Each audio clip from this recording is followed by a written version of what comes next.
नमस्कार दोस्तों जब भी बच्चों के दांत निकलते हैं तो पेरेंट्स बहुत परेशान हो जाते हैं। सभी पेरेंट्स को यही लगता है कि कैसे हम अपने बच्चे को आराम दे सकते हैं, क्योंकि बच्चा चिड़चिड़ाता है, रोता है, परेशान होता है। सभी पेरेंट्स के दिल में यही लगी रहती है कि कैसे आखिर क्या मैं बच्चे को दवाई दे दूं, क्या बच्चे के लिए कर दूं जिससे बच्चे को आराम मिल जाए और उसको दांत निकलते समय होने वाली जो पीड़ा है वो ना हो। हेलो एवरीवन, मैं हूं डॉक्टर पुनीत द्विवेदी। मैं चाइल्ड स्पेशलिस्ट हूं। मैं वेलकम करता हूं आपका अपने इस channel child care with Ayurveda में। दोस्तों, सबसे पहले हम यह जानते हैं कि बच्चों के दांत कब निकलते हैं। तो दोस्तों, बच्चों के दांत निकलना शुरू होते हैं 6 महीने से लेकर 13 महीने के बीच में। लेकिन कुछ बच्चों में दांत पहले भी निकल सकते हैं, कुछ बच्चों में 5 महीने में या 4 महीने में भी दांत निकल आते हैं और कुछ बच्चों में लेट दांत भी निकलते हैं। लेकिन एक एवरेज जो टाइमिंग होता है वो होता है 6 महीने से लेकर 13 महीने का समय। लेकिन यदि 11 महीने भी हो गए हैं लेकिन आपके बच्चे के दांत नहीं निकले हैं तो फिर थोड़ा सोचने की जरूरत है। हो सकता है उस बच्चे को विटामिन डी की डेफिशिएंसी हो, बच्चे को रिकेट्स हो सकता है, या कुछ कैल्शियम का मेटाबॉलिक डिसऑर्डर हो सकता है, या फिर बच्चे को थायराइड की कमी हो सकती है। तो कुछ भी कारण इसमें से हो सकते हैं। फिर हमें डॉक्टर को जरूर दिखाना चाहिए। यदि 11 महीने तक भी दांत नहीं निकले हैं तो फिर एक बार आप पीडियाट्रिशियन से जरूर परामर्श करें। आइए दोस्तों, हम जानते हैं कि जब बच्चे के दांत निकलते हैं तो उस समय बच्चे को क्या क्या समस्याएं होती हैं, या आप कैसे पहचानेंगे कि बच्चे के दांत निकल रहे हैं। तो दोस्तों, जब भी बच्चों के दांत निकलते हैं तो बच्चा चिड़चिड़ा होने लगता है, बच्चे में चिड़चिड़ापन आ जाता है, बच्चे के मुंह से लार आने लगती है, थिक सलाइवा जैसा बच्चे के मुंह से टपकता है, बच्चा कुछ खाता नहीं है, हमेशा एक रोता रहता है। इसके अलावा बच्चे को बुखार, सर्दी, खांसी और लूज मोशंस हो जाते हैं। दोस्तों, यहां पर हमें यह समझना होगा कि ये जो बुखार, सर्दी, खांसी और लूज मोशंस हैं ये दांत निकलने के कारण नहीं होते। जबकि दांत निकलते समय होता क्या है कि बच्चे किसी भी चीज को उठाकर अपने मुंह में डालते हैं, क्योंकि उनके जब दांत निकलते हैं तो मसूड़ों में एक मीठी मीठी सी खुजली होती है। तो बच्चों को चबाने का मन होता है कि उनको मुंह में कुछ मिल जाए और वो बच्चे चबा लें।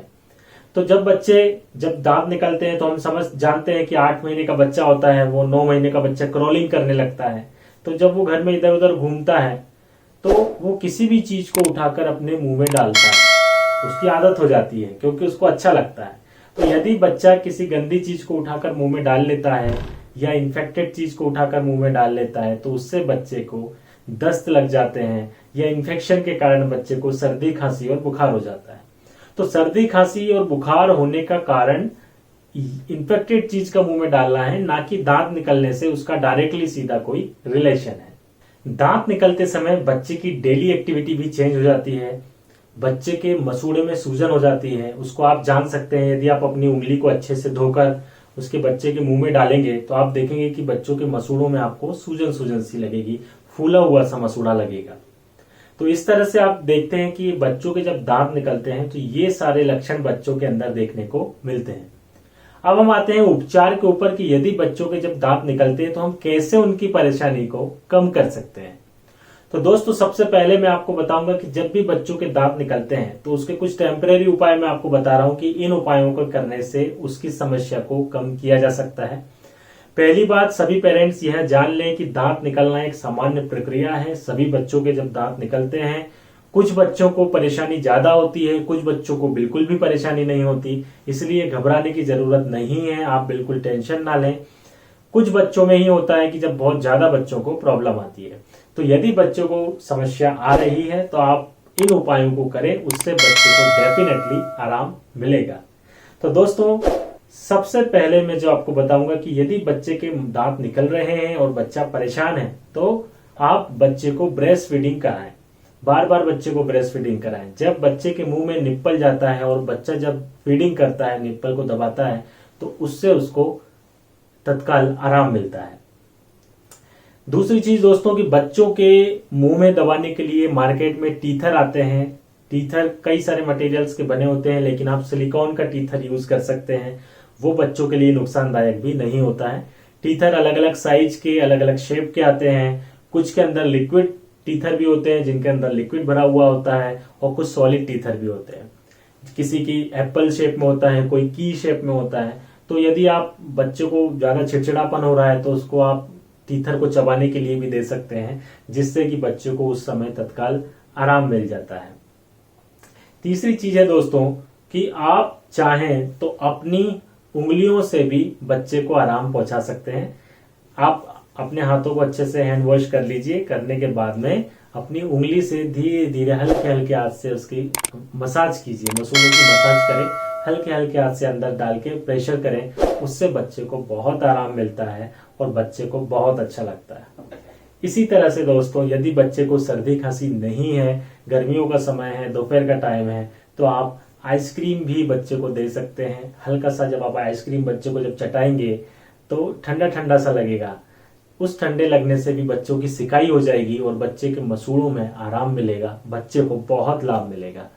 आइस क्यूब्स का भी आप यूज कर सकते हैं। इसी तरह से एक कपड़े के अंदर आइस क्यूब रखकर आप उसकी मसूड़ों की सिकाई कर सकते हैं थोड़ा थोड़ा सा। उससे बच्चे को बहुत आराम मिलता है। दोस्तों, इसके अलावा एक मैं चीज और आपको बताऊंगा, हो सकता है वो कुछ आपको अजीब सा लगे, लेकिन बिल्कुल सत्य है। जो मोती आता है, छोटे से मोती आते हैं जो नॉर्मली जनरल स्टोर की दुकान पे या मेडिकल स्टोर की दुकान पर मिलते हैं, उन मोतियों को यदि बच्चे के गले में पहना दिया जाता है, उससे भी बच्चे को आराम मिलता है। ये प्रैक्टिकली मैंने देखा है, अपने घर में भी देखा है और पेशेंट्स को भी देखा है। अब आप यहाँ कहेंगे कि यहाँ पर मोती कैसे अपना काम करेगा, तो यहाँ पर मोती जो है वो प्रभाव से अपना काम करता है, और जब बच्चे के गले में वो उस समय रहता है उससे भी बच्चे की पीड़ा कम होती है। तो दोस्तों, इन सब उपायों को करने से डेफिनेटली आप देखेंगे कि बच्चे के दांत निकलते समय बच्चे को जो भी समस्याएं होती है उन सभी समस्याओं में आराम मिलता है। ये सब उपाय आप करिए। अगर इसके बाद भी आपको ऐसा लगता है कि बच्चे को ज्यादा समस्या आ रही है तो आप मुझे आकर बच्चे को दिखा भी सकते हैं। आयुर्वेद में अनेक दवाइयां भी बताई गई हैं। जब बच्चों के दांत निकलते समय बच्चों की उम्र के अनुसार, उसकी किस एज का बच्चा है, कितना डोज उसका देना है, उसकी मात्रा कितना है, उसके अनुपात कितना होना चाहिए, उसके हिसाब से कुछ दवाइयां हैं जो बच्चों के लिए हम प्रयोग कर सकते हैं। लेकिन नॉर्मल कंडीशन में हम यही प्रेफर करेंगे कि बिल्कुल दवाई ना दें, केवल हम ये उपाय करें और इसी से बच्चे को ठीक करें। लेकिन फिर भी यदि आपके बच्चे को ज्यादा समस्या आ रही है तो आप आकर अपने बच्चे को दिखा सकते हैं। जय आयुर्वेद।